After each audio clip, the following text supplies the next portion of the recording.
گل و سربستیا آخو اسمان به هفرا گریدایه. او بسیارا گلک جه چاودرین سیاسی و یاساییه. مجارا سربستیا دولت دناو دیروکا پیشکفتی دا.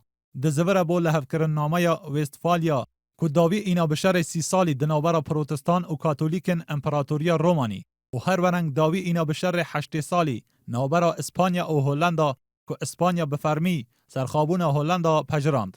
لگوری لحولهات نامه وستفالیا ده سال 1648 هر دولت سرخابون خود ده جیبی کرن دناو آخ و سینور و ریخستنا یاساین دناو دولت کدا. جگوری لحب کرن نامه مونتویدئو ده سال 1933 سربستیا دولت مینویه که رونشتوان آخ و حکومت وی دیاری ببه.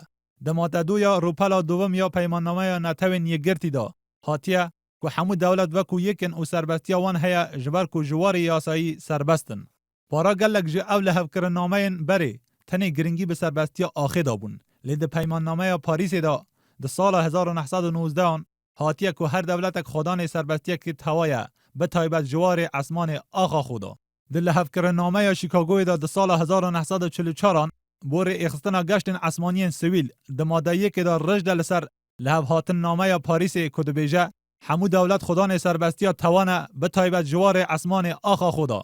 پاش اخستنا بالافرا روسی جو آلی ترکی و جارا گدی پرسا سربستیا آخو اسمان کتا روژه ویدا. برپسین ترکیا به هاپیمانی ناتو و جوات آسایش گوته بون که بالافرا روسی تنی 17 چرکه یا اسمان وی ولاتی بزاندیه. پاش چند روزان که بالافرا روسی به دست هزین ترکی کت خاره جارا گدی بالافرین ترکیا اسمان کردستان و عراق بزاندن لی برپسین عراق و حرم کردستانی نتنی کارودان لهمبری بم پیکران اسمان حرم کردستان و بمباران ناوچین سینوری چه نبون بلکه حتی داخویانیک جی بلاو نکرن. بنیرین هندک جچافدران دولت ترکیه و عراق ده سال 60 دا لحف کرنک هفپار واجو کرن که رید ده به دربازبون سینور نوبرا هر دو ولاتان ده دماکو گف لسر هر دو ولات چه ببه و لدیجی وان هیزان که به مترسی ده بینن لسر سینورین هر دو ولات راو استن. هر لبر لحفاتنا بریه ده نوبرا دولت ترکیه و عراقی کنه حکومت عراق بدنگ ایرشن ترکیه لسر ناوچین سینوری حرم کردستانی.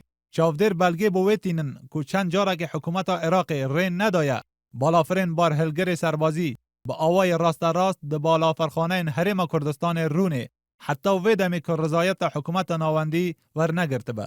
هندک جه چاودر دوی باوریدن حکومت عراقی شیانا پاراستنا سربستیا دولت خون نمایه و بلگه ویجی ایرشن بردوامن ترکیه لسر ناوچین حرم کردستانینه.